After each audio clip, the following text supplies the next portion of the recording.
찬송가 365장 찬송입니다. 365장 찬송입니다.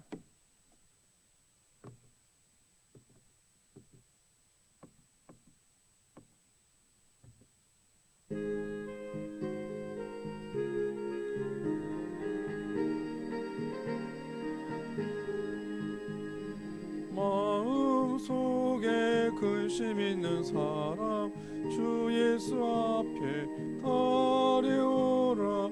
슬픈 마음 있을 때라도 주 예수께 아뢰라.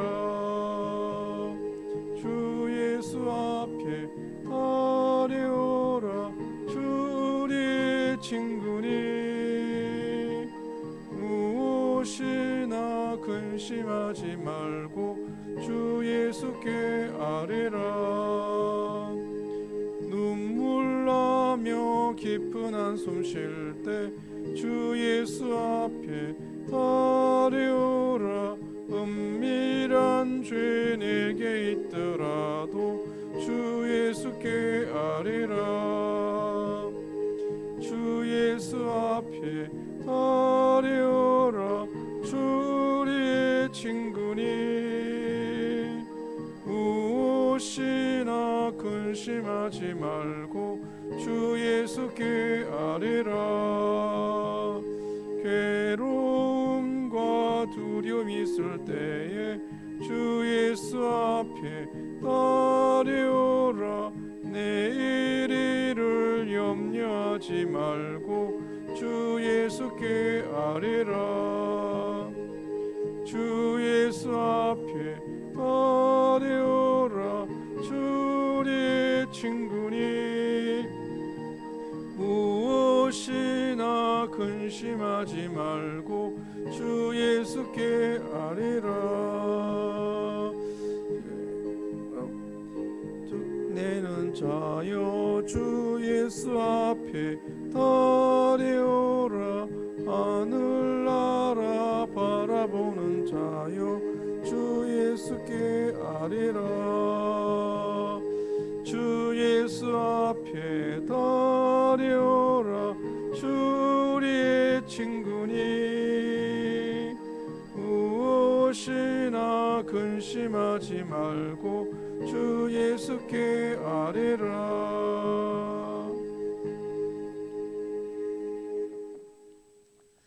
하나님 아버지, 은혜를 감사합니다. 지난 한 주간 동안에도 은혜 가운데 우리와 함께하여 주신 것을 감사합니다. 주일 아침에 또 기도와 말씀으로 이 하루를 시작할 수 있는 은혜를 주신 것을 감사합니다. 오늘 예배 가운데 함께해 주시고 말씀을 통하여 우리에게 위로해 주시고 또 말씀을 통하여서 우리가 나아가야 할 바를 바르게 분별하며 살아갈 수 있도록 주님께서 도와주시고 함께하여 주옵소서. 예수님의 이름으로 기도하옵나이다. 아멘. 하나님 말씀 보겠습니다. 욥기 6장 1절부터 13절까지 말씀입니다. 욥기 6장 1절부터 13절까지 말씀입니다.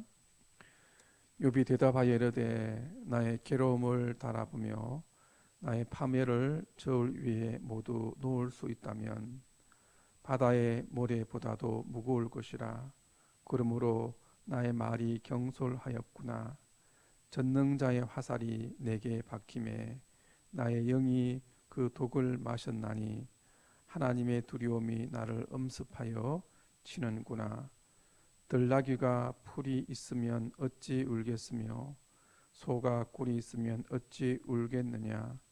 싱거운 것이 소금 없이 먹히겠느냐. 닭의 알 흰자유가 맛이 있겠느냐.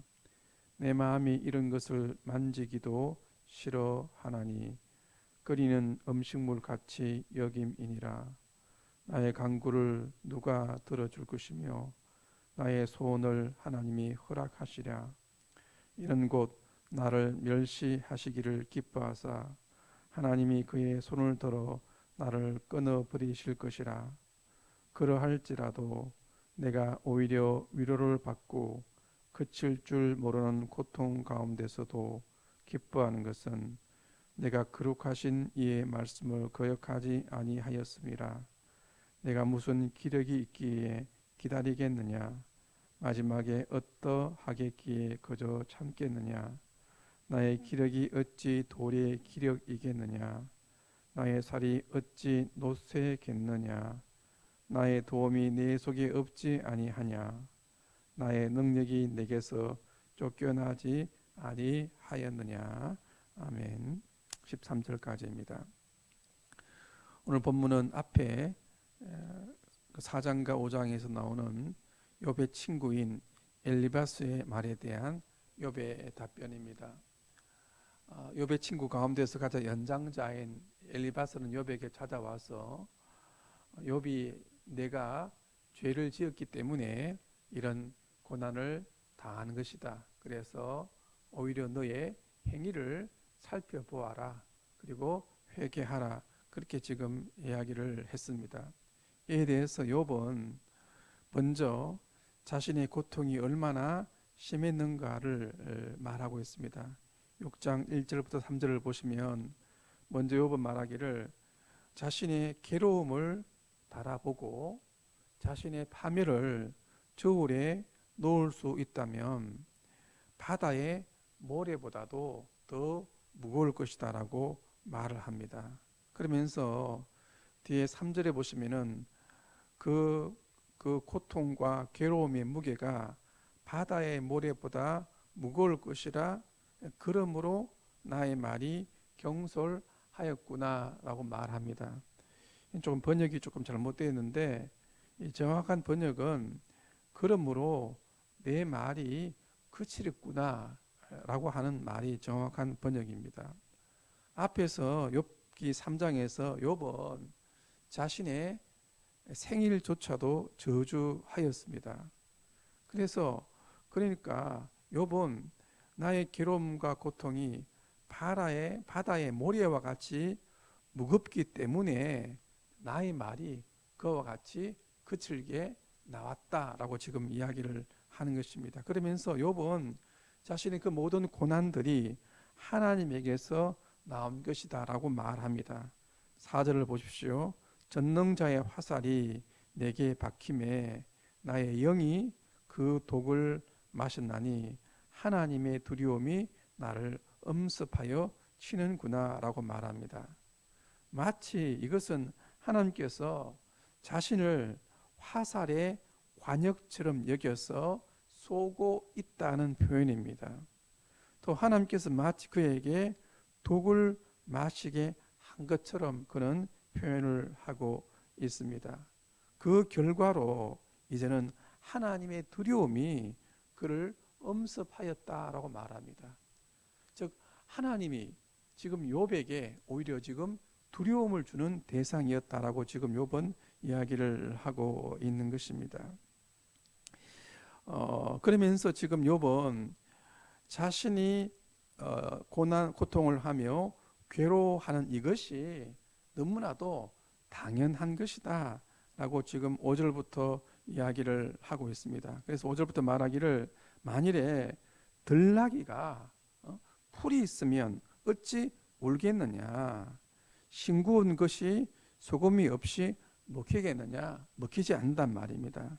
닭의 알에 흰자애가 맛이 있겠느냐, 맛이 없다는 것입니다. 마찬가지로 지금 자신에게 조금이라도 위로가 되는 일이 있으면 내 고통이 줄어들겠는데 지금 그렇지가 않다는 것입니다. 여러분들 지금 욥에게 가장 필요한 것이 무엇이겠습니까? 그것은 위로의 말입니다. 그런데 욥은 그런 가운데서도 계속해서 욥의 친구들에게서 충고를 받고 있습니다. 그것이 오히려 욥의 육체의 고난보다도 더 큰 고난이고 고통이었다고 지금 말을 하고 있는 것입니다. 그러면서 또 이렇게 말합니다. 8절을 보시면은 나의 간구를 누가 들어줄 것이며 나의 소원을 하나님이 허락하시랴. 이는 곧 나를 멸시하시기를 기뻐하사 하나님이 그의 손을 들어 나를 끊어버리실 것이라. 즉 8절 9절 보시면은 지금 욥은 아무도 그의 간구를 들어주지 않는다고 하고 있습니다. 심지어는 하나님조차도 그의 소원을 들어주지 아니하신다라고 말합니다. 그러면서 하나님조차도 그를 멸시하시기를 기뻐하시고 그의 손을 들어 나를 끊어버리실 것이다라고 말합니다. 이것은 실제적으로 하나님이 그러신 분이라는 말이 아닙니다. 이 말은 고통 가운데서 하나님께 대한 자신의 솔직한 감정을 말을 하고 있습니다. 이렇게 지금 욥은 아무에게도 위로를 받지 못하고 있습니다. 심지어는 솔직하게 말한다면 하나님에게서조차도 그런 아무 위로를 받지 못하고 있습니다. 근데 그런 가운데서 이제 10절을 보시기 바랍니다. 그러할지라도 내가 오히려 위로를 받고 그칠 줄 모르는 고통 가운데서도 기뻐하는 것은 내가 거룩하신 이의 말씀을 거역하지 아니하였음이라고 말을 하고 있습니다. 이렇게 아무도 그를 위로하지 못하지만 그 자신이 오히려 위로를 받고 있는 것이 있습니다. 그 위로받는 것이 무엇이란 말입니까? 그는 이렇게 말합니다. 그 자신이 오히려 위로를 받고 그칠 줄 모르는 고통 가운데서도 기뻐하는 것은 그가 거룩하신 하나님의 말씀을 거역하지 아니하였기 때문이다라고 말합니다.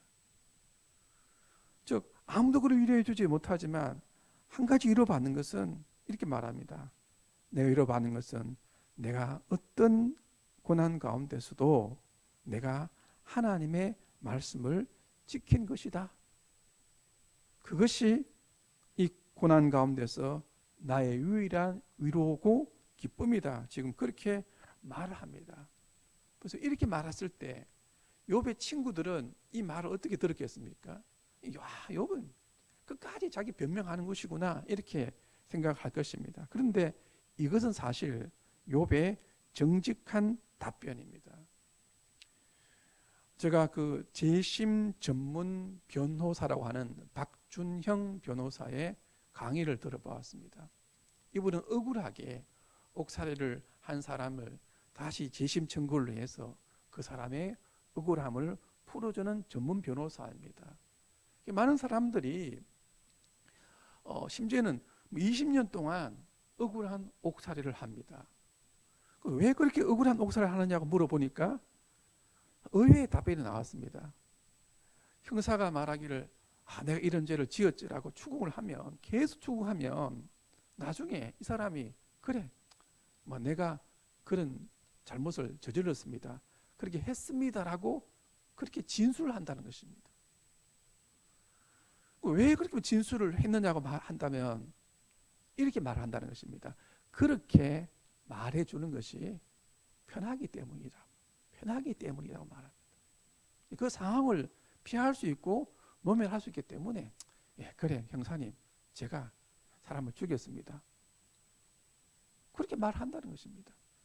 나중에 돼가지고 또 내가 말한 것은 잘못되었습니다라고 말한다면 앞에서 진술한 것이기 때문에 받아들이지 않아가지고 그 한마디 말 때문에 어떤 사람은 20년 동안 억울한 옥살이를 하게 되었다 하는 그런 말을 제가 한번 강의를 통해서 들어본 적이 있습니다. 근데 지금 보시면 우리 같으면 이 욥의 친구들이 고상한 말로서 또 심지어는 하나님의 율법에 근거해서 내 고난은 내 죄 때문이고 내 잘못이다 했을 때 그래 내가 잘못했다 또 그래서 내 죄 때문이다 말하는 것이 편할 수 있습니다. 또 그렇게 말하는 것이 어떻게 보면 겸손한 사람처럼 보이게 할 수 있습니다. 그런데 욥은 분명하게 말합니다.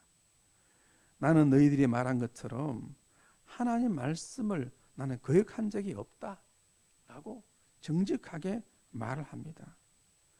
이것이 나의 유일한 위로고 기쁨이다라고 말을 하고 있습니다.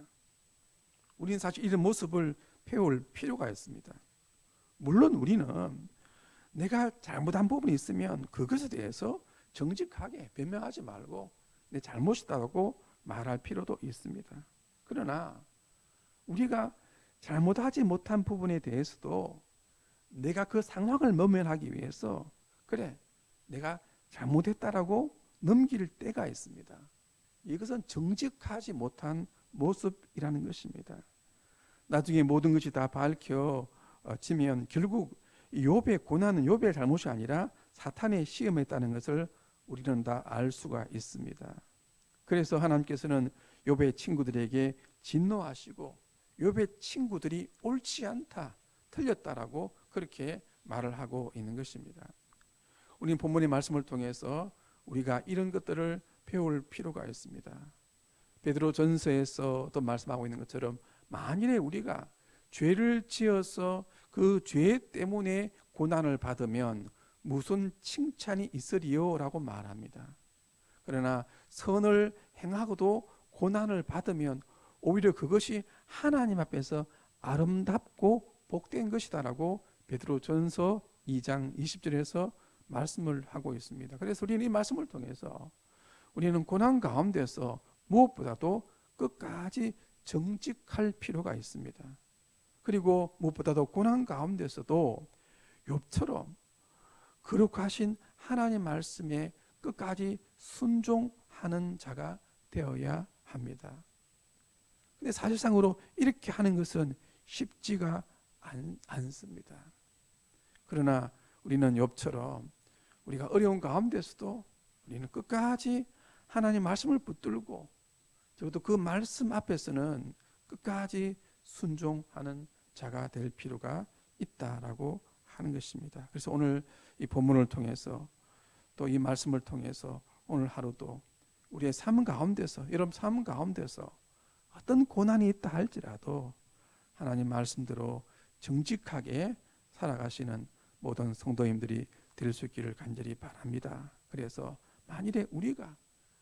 만일에 조금이라도 정말 우리의 잘못이 있다면 그것에 대해서 회개하고 또 인정할 필요가 있습니다만, 그러나 말씀대로 살아서 또 순종함으로 인해서 당했던 고난이 있다고 한다면 그것에 대해서도 그 모든 고난을 감수하며 오히려 그 고난을 아름다운 것으로 복된 것으로 여기며 살아갈 수 있는 모든 성도님들이 될 수 있기를 간절히 바랍니다. 말씀을 가지고 함께 같이 기도하겠습니다.